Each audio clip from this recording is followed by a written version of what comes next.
Well, I would say that the easy oil is running out. I think we would probably all be agreed on that.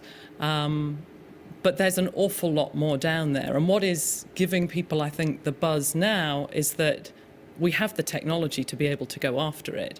We have the right economic environment to be able to go after it. And quite frankly, I think we have the expertise to be able to go after it.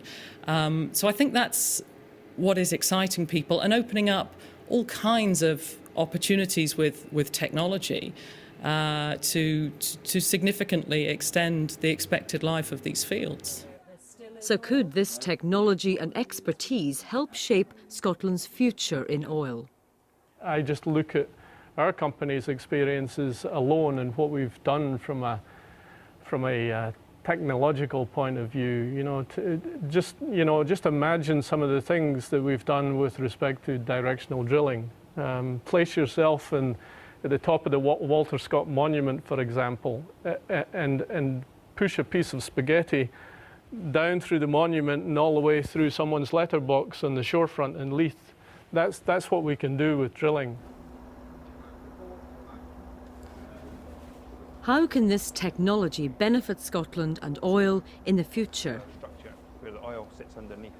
Geophysicists like Russell Reekie might hold the key to getting the most out of the North Sea oil fields. This really illustrates just what a narrow envelope we've got to place these wells in.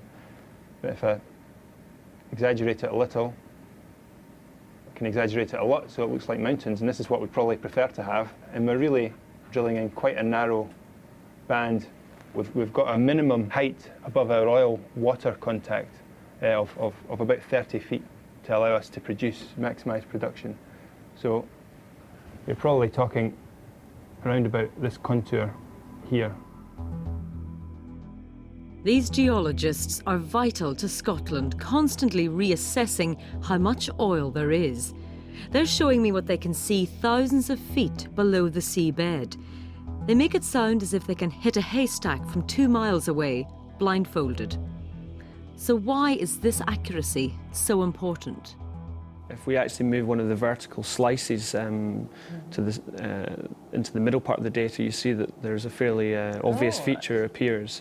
What's that? This is actually a salt dome that's present at this part of the North Sea. Does that affect how you would get the oil and gas out, how you would get to it, and how much it might cost you to do that? Very much, actually, because although the salt dome is fantastic for producing the trap that has allowed the oil and gas to accumulate, it's also a potential drilling hazard for us as well. And it will force us to make sure that we avoid the salt dome with the wells. So it's a feature that we can map out in detail with the 3D seismic, and that helps us with the well planning. When I find out that a simple oil well costs $22 million to drill, I can see why all this science is necessary. But how has this critical mass of expertise affected Scotland and the North East? North Sea oil is ensuring that unemployment in Aberdeen and Aberdeenshire has been extraordinarily low for the last number of years. North Sea oil, in the wider sense of the fact that it is here, means that the oil and gas cluster can operate on an international basis as well. Some comments on what happened. My investigation has shown me that all these highly skilled jobs are putting the North East in a unique position. But I need to find out how Aberdeen can capitalise on this in the future. This is off the west coast of Ireland, so you're here in Aberdeen and you can monitor what's happening there. Correct. Real time. What is the process that allows you to see everything changing here? We have subsurface tools with sensors in them. If you're familiar with an MRI scan, we've got some tools that we occasionally use, which is like an inside-out MRI scan to see what's happening in the reservoir fluids. Really? But most of the time, this is looking at electrical responses or acoustic responses to evaluate what's happening. And then we can correlate our subsurface models with what's actually happening downstairs and correct it accordingly. The satellite communications making all that possible have another use on unmanned production platforms. We can control subsea wells that are perhaps sitting in Dundee in 500 foot of water from some sort of control centre in the middle of Glasgow. the contribution that Aberdeen and the UK industry has made to the global oil and gas industry is clearly recognised. So I'll take you through now to the test area for the satellite systems. And, Scots like Tom Smith have been part of that process, helping to drive the industry and Scotland's future. So what would this be simulating? So if the vessel's moving around, this will show the range of movement that it can accommodate whilst it can just fix onto the satellite beam. But behind this, on the vessel, you would have all the technology. It could be closed-circuit cameras, it could be voice, it could be data, it could be networks, all coming through this communication pipe that goes up to the satellite and come back. So really, although Being shown this satellite technology, I realise how it has enabled Scotland to become the epicentre of Europe's oil industry, one of Britain's best-kept secrets.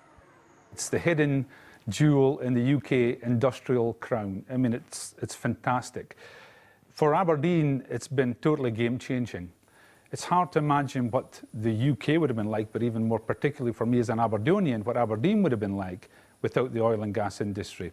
It's the discipline of the oil and gas industry in terms of quality, delivery, just the whole issue about how good you've got to be in delivering high quality, high integrity systems and solutions has been a great discipline that we can actually take to other markets and other sectors. So I think it's been a fantastic game changer, as I say, for Aberdeen. Tom Smith's company Nesco is now a global operation headquartered in Aberdeen. That's been the biggest step change for the oil industry. The big oil producers are still here, but they're supported by 3,000 oil and gas companies. Some of them are now global businesses run by Scots.